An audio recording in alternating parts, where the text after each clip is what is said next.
Good afternoon, everybody. My name is Arthur Aidala, and I am the managing partner of the law firm Aidala, Overturned and Kamens. We were part of the trial team, and we were the appellate team. Judge Barry Kamens and Diana Fabi Sampson and myself tried the case alongside Donna Rotuno and Damon Chironis 4 years ago, more or less, right now in this courtroom right behind us.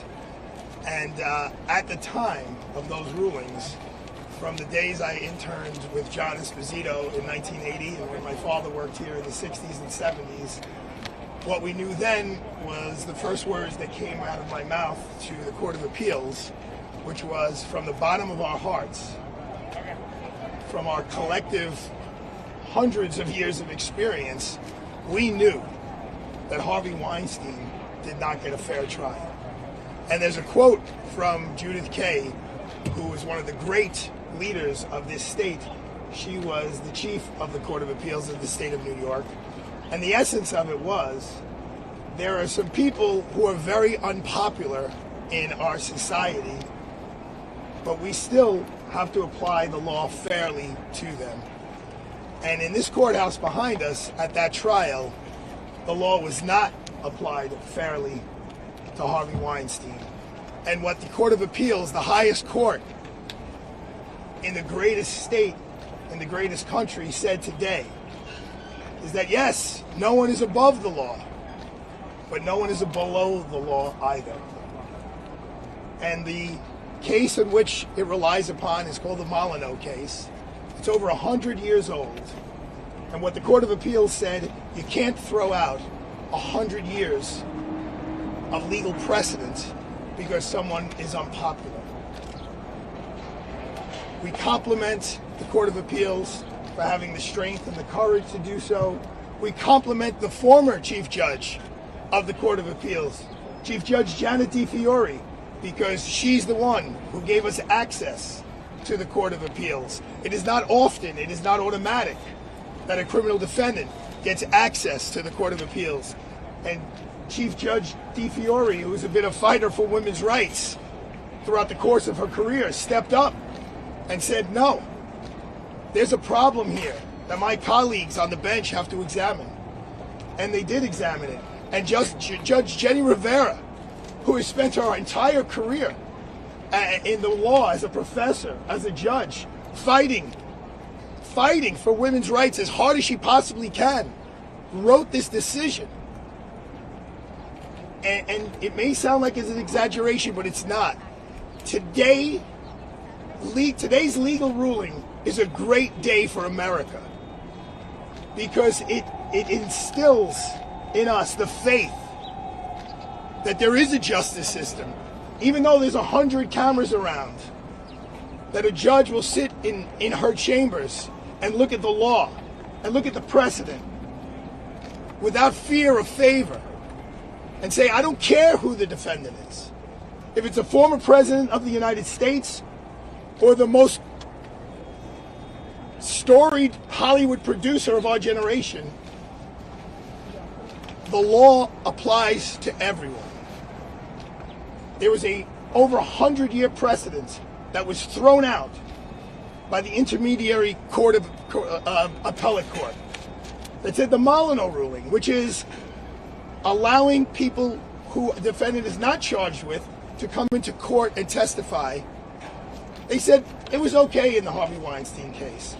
But today, Judge Jenny Rivera, a real hero for women on this planet, said you can't convict someone based on their entire life and everything that they've done in their life. You can't allow more witnesses to come in and testify against the defendant than the defendant is actually charged with. You can't do that. What Judge Rivera wrote, over a century later, we reaffirm that no person accused of illegality may be judged on proof of uncharged crimes that serve only to establish the accused's propensity for criminal behavior. So the Court of Appeals deserves a tremendous amount of credit for doing this, based on the law, not based on opinion polls, not based on popularity contests. And let me tell you something about Harvey Weinstein. From the moment I met him at his office in Midtown, he profoundly declared his innocence. He said, if you're going to represent me, you need to know I didn't rape anyone, I didn't sexually assault any of these women who I am charged with. He said the same thing to me today. He's also said the same thing to me when the verdict was read and I sat next to him, and he said, Arthur, how could this happen? I'm innocent. I'm innocent. Because of this ruling, Harvey Weinstein will now be produced from where he is in upstate New York back down here to this courthouse. Obviously, there will be a new judge. There will be a new prosecutor because the former prosecutor has retired. And to her credit, Jonah Luzzi, a very classy move for a lawyer, called and acknowledged the decision today and was very classy about that. She deserves recognition for that because that's how the justice system should work. So Harvey will be here. We will be announcing ready for trial on the first day we walk into that courtroom, because we are. And Harvey will, under this new ruling, be able to take the stand, will be able to tell his side of the story, and be very consistent with what he said all along, which is, yes, there was the sexual encounter between me and Mimi Haley, but I never forced her to do anything. In fact, 7 days after the alleged assault, we had consensual sex, which she testified to in this courthouse. So this today is not just about Harvey Weinstein, far from it. We've gotten calls from so many defense attorneys, from the greatest in terms of defense attorneys of Ron Kuby to retired judges, saying you did a great thing for America. We did it. Diana wrote the brief with Judge Kamens. We tried the case together. I argued it. It was a group effort. Craig Rothfeld, who's been here, he's the prison consultant taking care of Harvey throughout. It's been an absolute team effort. But this was so much more than Harvey Weinstein for us and for the justice system. And we are relieved. Everyone's like, are you happy? Of course, we worked very, very hard. But we're relieved that our system of justice wasn't perverted. You know, this was a case about perversion. Well, in that courthouse at trial, the laws were perverted because there was so much pressure, because Harvey was the face of this movement, that he had to be convicted under any circumstances, even if you have to throw the rule book out the window. And luckily, the judges of the Court of Appeals in the state of New York, our highest court, said no. That perversion in the state of New York, in our criminal courts, in our justice system, will not stand. I'll take some questions. Jack Morford from the New York Post. 2 questions. First of all, how did Harvey react to the news? Did you tell him, and if so, what was his response to you? And secondly, what will be the logistics in terms of him moving prisons, given that he still has the California conviction over his head? I never anticipated those questions, so I really don't know the answers. Did you talk to him? Did you break yeah, the news? so here's, so we're not in a rush. We don't come back from lunch for 15 minutes. Judge Kamens today is lecturing at the Brooklyn Bar Association. They're also having a suit drive for people who need some clothing. So I was actually in my closet picking out a couple of suits to give to charity when my wife called me, and I mistakenly didn't take her call, and then Judge Kamens called me, and we did not expect the decision to come out today, so we were in shock that the decision, first of all, came out, and then relieved by what the decision was, but we didn't hear, it's not like I could pick up the phone and call Harvey in prison until about, I think it was a little bit after 10 o'clock a.m. when I got the call, and it was Harvey, and he just heaped praise on me and our whole team, and he said thank you more times than I can count. And I'll talk to you about how he found out in a moment. But I do want to say this about Harvey. After the oral arguments in the Court of Appeals, he called me. It was like a week later maybe, because he wasn't able to see it right away, but eventually he saw the oral argument. And he called me and he said something that any lawyer would want to hear. He said, "Arthur, no matter what the outcome is, I know that you and your team did everything you possibly could to try to save me. And no matter what the outcome is, I will never blame you. And as a lawyer who has someone's life in their hands, you can't ask for more than that." So I appreciate him saying those things. Apparently what happened was he was in the facility today. Someone just walked over to him and handed him a piece of paper. I believe it was from the Associated Press. And he said it was like 2 sentences. It just said, "Harvey Weinstein appeal reversed, conviction reversed." And obviously he has some friends in there now. He's like, "Arthur, I've been here 4 years in prison for something I didn't do. You got to fix this." I said, "Harvey, we're going to walk in there." John Esposito has been my supervisor since 1990. He said, "We're going to go in there," and the first they say, "Your Honor, we're ready for trial. Just, let's pick a trial date. We're ready to go." Was he emotional? How was he? He wasn't emotional like crying. Craig was crying. Craig was crying. Diana was very, very focused on making her cappuccino. I was a little more. I was in a little bit. I just was not expecting. We got some misinformation that there were no more decisions from the Court of Appeals coming down, so we were not prepared. But Harvey was very gracious, very grateful. He called me actually 3 times.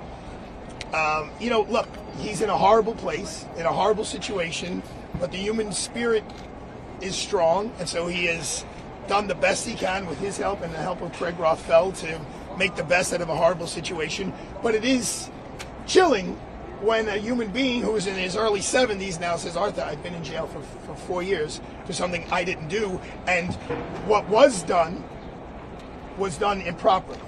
And that's a really, think about where we all were 4 years ago. We were in lockdown and COVID. Think about how much life has passed, and he's missed all of that, and he's got little kids. Arthur, Chloe Malas with NBC News. Just curious, explain to us, does he now get extradited to California, begin serving that 16-year sentence there? Talk to us about what happens next. What happens next is that actual judgment from the court will be sent up to the courthouse. To the prison and to the courthouse. His case now will be redocketed like it just started from the beginning. And he will be transported down here to a facility down here yet to be determined. And we will go, it's like his case begins brand new, like those days, I guess 5 years ago, almost 6, when he was initially arrested and brought in, and we start from scratch. So it's 100% this will go to trial again? Well, that isn't the district attorney's discretion. If they want to dismiss the case, I'm not going to object to that. But the case starts from the beginning. Hi. Does Harvey Weinstein have any remorse or any regret? Well, he spoke at his sentencing quite eloquently about the remorse and regret that he has, that he put these women through that situation, and he looked at them right in the eyes in that courtroom. But Harvey Weinstein has been very, very consistent. Mimi LA and I fooled around on, I forget what day of the week it was. She called me in the morning. This is her testimony. She called me in the morning, said, "My friend's having a baby in California. Can you fly me out?" He flew her out. She came back less than 10 days later. They went to dinner and they made love. And then years later, she said, "Well, the time we made love, that was consensual. But the 10 days before that, that wasn't consensual." And Harvey Weinstein says, "No, it was consensual." And he wants to come back into the courtroom and have this team and whatever lawyers Mr. Weinstein wants to bring on, cross-examine her, fight her case. He wants to take the stand and say, "Look, yes, it happened. We never said it didn't happen, but I didn't sexually assault anybody." BBC, what does this mean for Harvey's California? That will be the only part. Well, there a brilliant lawyer by the name of Jennifer Bogine, who I spoke to on the way here. She's handling his California appeal. I will tell you that one of the women who testified at this trial one of those Molyneux witnesses, of which the case was reversed. She testified at this trial, not that he was charged here, but he was charged in California, and a jury heard him in California, and the jury didn't believe her and found him not guilty of that woman who helped convict him here. So when one of the only Molyneux witness that was actually put to the test of being cross-examined in front of 12 jurors, those 12 citizens of the United States of America said, "We don't believe you, not guilty." Arthur, do you think that Weinstein will go free? I can just tell you what Jennifer Bogine, his attorney in California, told me, is that she said the appellate points in California are actually stronger than the appellate points here that we were just victorious on. I'm confident if there is a trial here in New York, Mr. Weinstein's insistence on his innocence will come forward and he would be acquitted, yes. You said that he would take the stand. Would he take the stand? He's been dying to tell his story from day one. And the ruling that took place in this courthouse 4 years ago, at the Court of Appeals, when we argued, one of the judges on the Court of Appeals said to the prosecutor arguing at the Court of Appeals, no one in their right mind would testify based on the ruling of what prior bad acts he could be cross-examined on.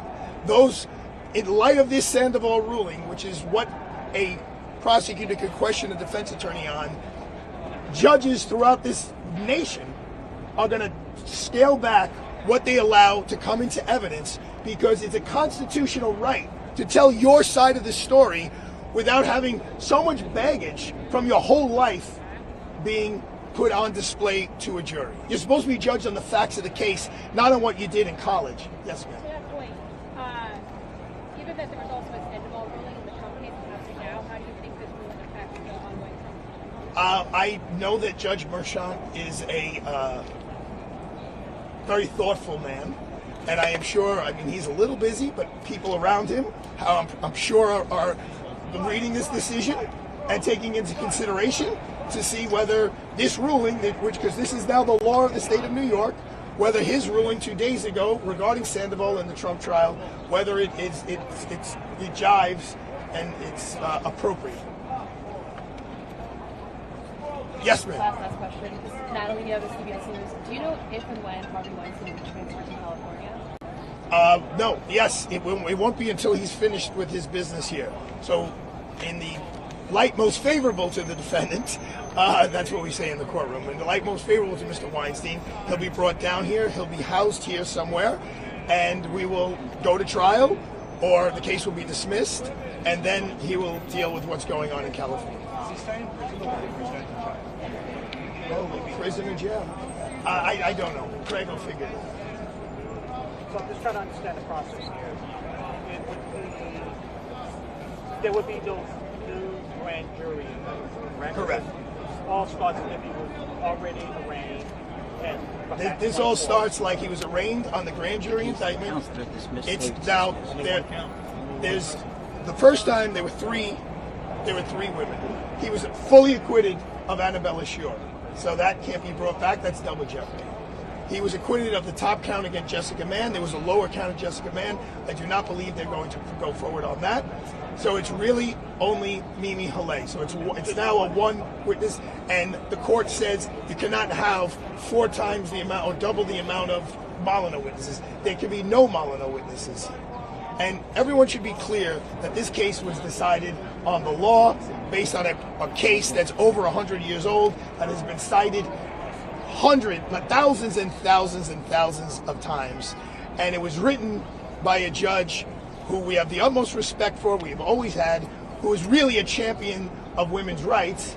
And we only got to the Court of Appeals from the former Chief Judge, Janet DiFiore, who's another champion of women's rights. So obviously, all of us here, from Diana and my wife, who's a partner at the firm, Mary Ann Bertuna, down to my 2-year-old daughter, of course, if a woman is assaulted in any way, shape, or form, I'm the first one to go after them and take them down. But when you get into this building, the law applies to everyone, from a murder case to a falsifying business records case. So, and that's what the Court of Appeals said today, and it's a great day for the citizens of this city, the citizens of this state, the citizens of the United States of America, and to the world, because the world is watching. I got a call from my cousins in Bolognetta, Sicily, which is a town with 3,000 people in it, that it's on the news in Bolognetta, Sicily. That's how important this case is, that America will uphold the laws of this land for everyone. No one's above the law, but no one's beneath the law either. To be clear, one of the attorneys for the accusers said that courts routinely admit evidence of other uncharged acts where they assist juries in understanding issues concerning intent, modus operandi, or scheme of the defendant. Where is the line where those witnesses? So, okay, that's a great question. It's maybe a little difficult for me to answer because we did argue in front of the court for over an hour. But the bottom line is, Molyneux witnesses come in to help jurors understand what's going on or to identify someone.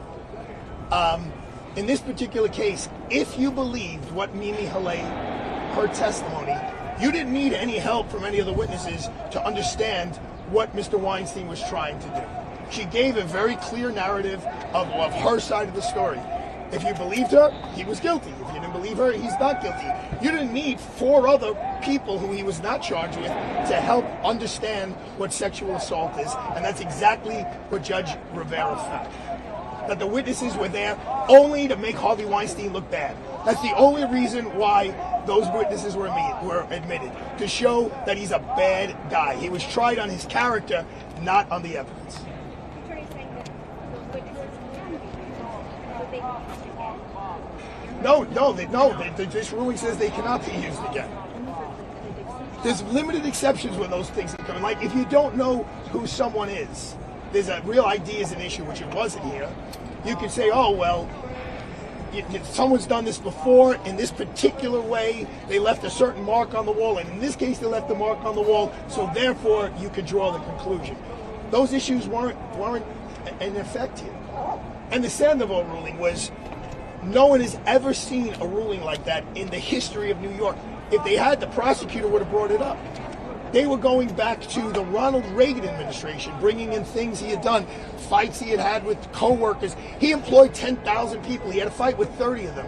They wanted all 30 of them to come in to talk about, oh, yeah, he yelled at me, or he called me a bad name, or he yelled at a waiter in a restaurant. The judge was like, oh, it could come in, it could come in, it could come in. And the Court of Appeals said, no. We want to encourage United States citizens to defend themselves. We want to encourage them to take the stand and tell their side of the story. This went from a he said, she said case into the trial judge eliminated the he said, and it just became she said, the charged witnesses, she said, the uncharged witnesses. It became 7 against 0 because he couldn't talk. And the court said, that's not our system of justice, and we don't care who the defendant is. We're not going to allow that to take place. You good? Thank you, everybody. Good luck with everything going on here.